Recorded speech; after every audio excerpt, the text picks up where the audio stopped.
મિત્રો, આજે જેતપર ખેડૂત ઉપવાસ આંદોલનનો આજે 12મો દિવસ છે અને અલગ અલગ જગ્યાએથી અલગ અલગ ગામેથી અહીંયા ખેડૂતો આવી રહ્યા છે.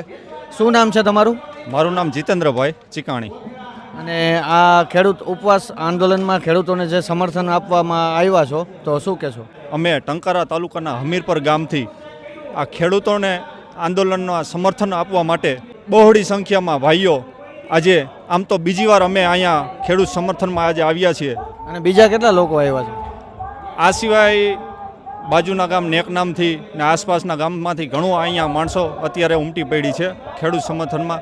જોકે આમ વાત કરવા જાઉં તો ખેડૂતની માં યા ધરતી માં કહેવાય છે, જેની અંદર આવી અદાણી જેવી કંપનીઓ આવી અને ખેડૂતનું જેની અંદરથી અન્ન પેદા કરી અને આ આખા દુનિયાની અંદર જે પોતે બધાનું ભરણ પોષણ કરે છે એ જમીન એ ખેડૂતની માં ઉપર જ્યારે અદાણી કંપની આવા થાંભલા નાખતી હોય ત્યારે હર કોઈને દુઃખ થાય. અને ખેડૂતની વેદના અત્યારે બહુ છે, એટલે એના સમર્થનમાં અમે કોઈ પણ ભોગે આ લાઈનો અહીંયા આ થાંભલા અહીંયા ખોડવા નહીં દેવી એવી અમે અહીંયા જાહેર મંચ પરથી હુંકાર કરીએ છીએ હમીરપર ગામ વતી.